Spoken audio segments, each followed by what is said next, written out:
Cuckoos. All the money!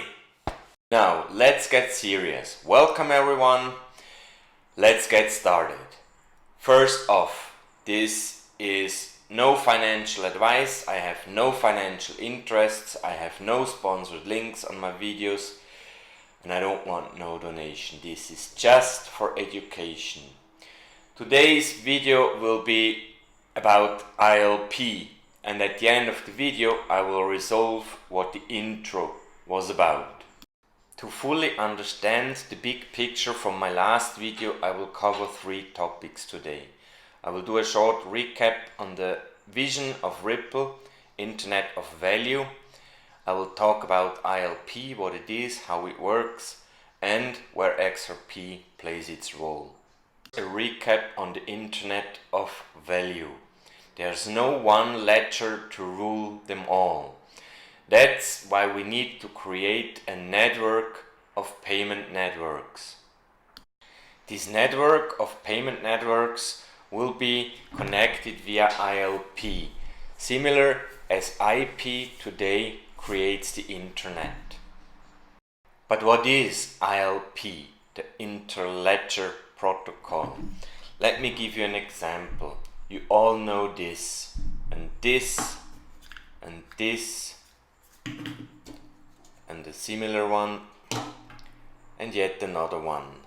They all conform to a protocol. So with the Swiss, I can create a connection, okay? Works, they talk to each other.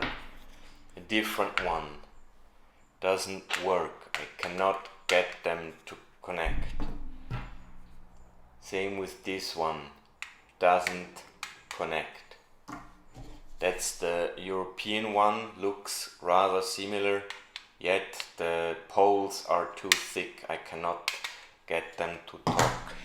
That's basically a protocol. If you want to suck out electricity of a power system within a country, you need the appropriate plug in order to be able to do so.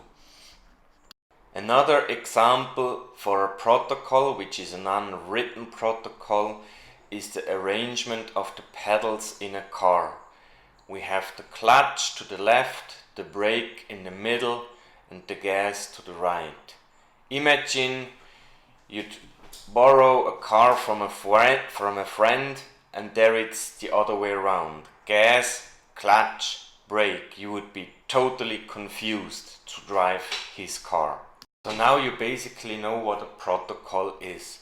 But how can the different payment networks connect to each other through ILP?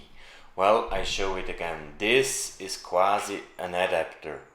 It has different inputs, so I can use a European connector and can plug it in. Done. I can use an American plug it in, connected. The same way this power adapter works, an ILP connector works. He can receive from either side communication or money in one currency. He can convert it and output on the other side the appropriate currency. Let's take a look at that.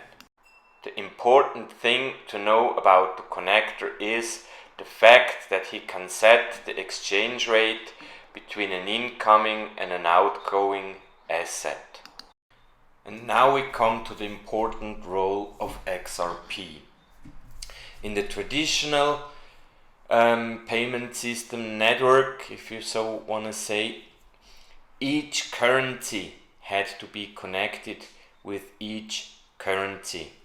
In that example from the Ripple Vision paper, you see 6 currencies. They have made 8 pictures for 8 banks, so the picture doesn't align with the figures they say.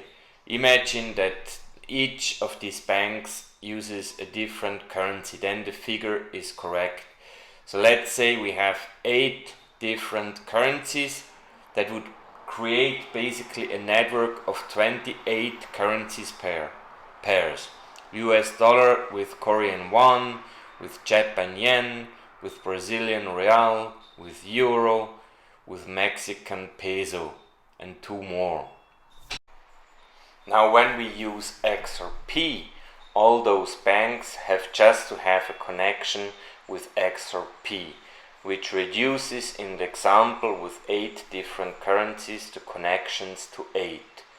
That's quite a reduction on the connections and quite a drastic improve on efficiency in the overall system.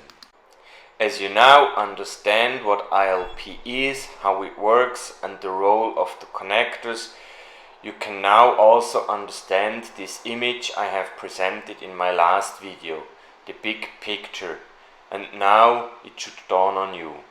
Let's come to the resolution of my intro of this video. So some people have heard me say this before, but I'll throw it out to the audience. What is Interledger's total addressable market size?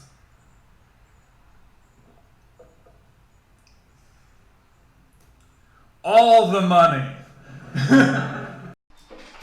All the money. Nobody wanted to feed it. Yeah, it's all the money, because what we're really talking about with this idea of the Internet of Value is creating a single global payment network that connects literally everyone.